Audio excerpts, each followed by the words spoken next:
Hello and welcome to the Care It Out Sleep Show, a podcast for tired parents who are searching for a bit more sleep the caring way. I'm your host, Kerry Secker, infant sleep consultant, founder of my unique sleep approach, Care It Out, and your caring sleep supporter. I really hope you'll join me on my mission to get Smalls a settled night's sleep without the tears, training or techniques. I love talking about sleep and I can't wait to share my sleep subjects with you. My approach to getting you more sleep is simple, straightforward, but above all, it's got to make sense and feel best for you. Ready to get more sleep? Then let's get started. I'm sure you can probably imagine why is my small waking so frequently at night time is one, if not the most frequently asked question I get. I reckon I probably get asked this at least 10 times a day, if not more. So I thought a podcast on this sleep subject would be really useful for lots of you. Now, right now, I really wish I could say that I had some sort of sleep superpowers and could immediately tell you why your small is so unsettled and more importantly, what you need to do to help get back to that settled night's sleep. But sadly I don't. However, honesty is really important to me. So I have to say, I don't know why they're waking so frequently without fully assessing their sleep story. Now, their sleep story is completely unique to them because they are one of a kind, and it looks at pregnancy, birth, naps, bedtime routine, and what's actually going on at night time, the wake-ups. And without seeing this sleep story and finding out more from their expert, that's you, and hearing about what they're doing, aka the manual, the bed boss, it's impossible for me to pinpoint why they're waking up for sure. I know that's probably not what you wanted to hear me say in this podcast, right? And I wish I could, but I do like to be totally upfront with you. Honesty, as I said before, honesty is really important to me. What I do know for sure though is even though it can feel like you must be doing something wrong or you're doing all the wrong things, 100% you're not the reason why. There's always biology behind a sleepless night, and I've never ever, and I don't think I'm ever going to do this either, got to the end of reading a sleep story I got sent and gone, yep, that's the parents. It's the parents' fault, the parents are to blame. That has never happened and I don't think ever will. What I do feel would be really super helpful and reassuring is to talk through some of the most common reasons behind multiple wake-ups for you. Number one, it's age appropriate. This is my buzzword at the moment, age appropriate. Nobody technically sleeps through the night. It's the worst sleep slogan ever, and I'm desperately trying to change the conversation and sleep expectations around infant sleep. However, young babies, and when I talk about young babies, I'm talking about approximately under 6 months old, are most vulnerable at night time and are designed to wake up frequently at night time to keep themselves safe whilst they're vulnerable and sleeping. 2, they genuinely need a feed. On my sleep approach, it's never ever about pushing your small to join what I call the sleep through crew. I believe your small and their needs are one of a kind, and there isn't a one size fits all age when they're capable of dropping their feeds. I know there's a lot of resources out there that can contradict this and pushes for a set number of feeds per night by age, but this is often unrealistic as they don't wear a watch and they can't tell the time. Your small is hungry when they're hungry and is capable of dropping their feeds or going longer between feeds when they're ready. Your small doesn't come with a manual, they are the manual, aka the bed boss, I think I just mentioned before. And on my approach, I trust that they know what they need best, can regulate their appetite, and that they'll drop their night feeds when they're biologically ready. P.S. Feeding at night time can never be a bad habit or the wrong thing to do, but if they are waking really super frequently, like every hour to 2 hours, and it's unsustainable for you, you being their expert, know when that time is or when you're ready to look or to stop the feeds at night time.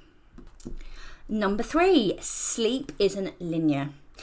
It sounds so logical, and how I really wish it was, that if they slept for a set amount of hours or time or dropped a feed before, then that's it, it's permanent, and that it will stay that way from there.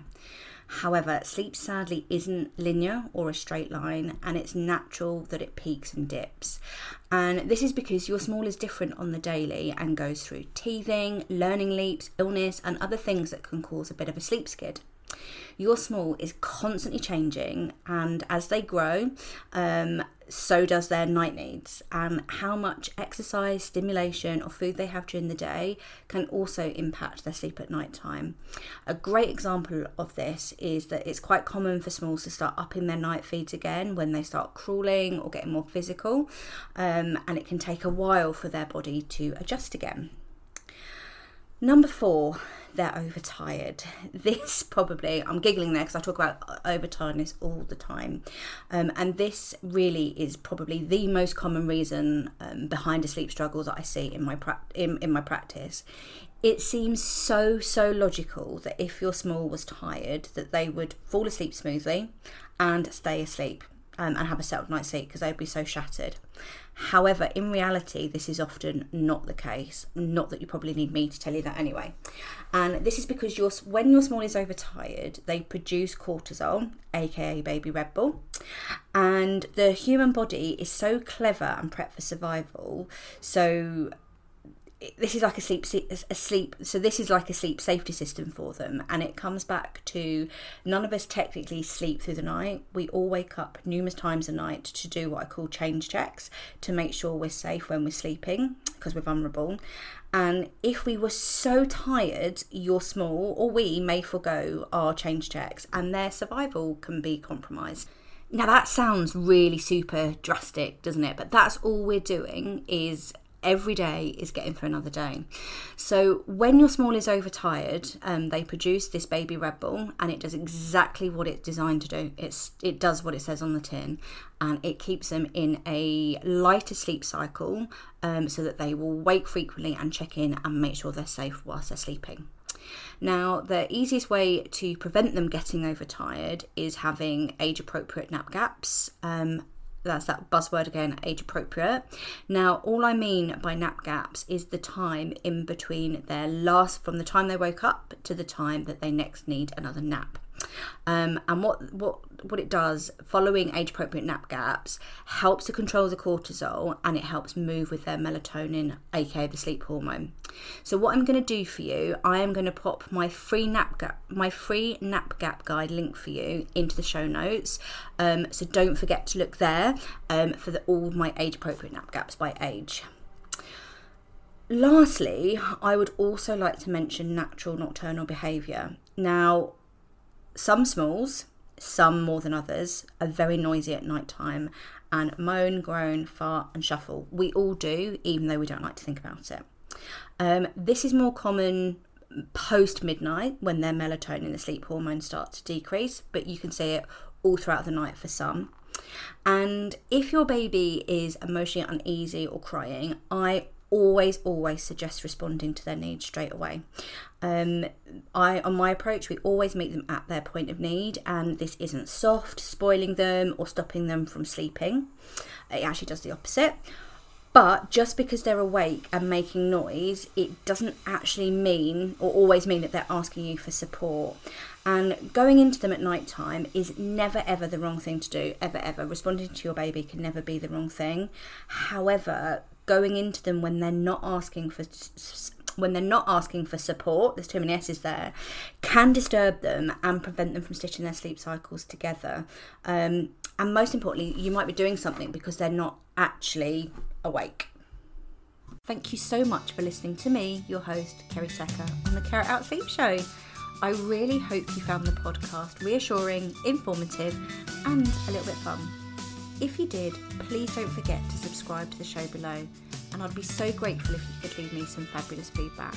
I always love hearing from you, and one lucky listener will win lifetime access to my Bedtime Basics e-course every single month. My next podcast episode will be out in 2 weeks' time, but if you can't wait for more of my sleep shizzle, you can find me over on Instagram at Care It Out Sleep Consultant. I update my sleep squares and speak sleep there on the daily. Big love and sleep solidarity to you all.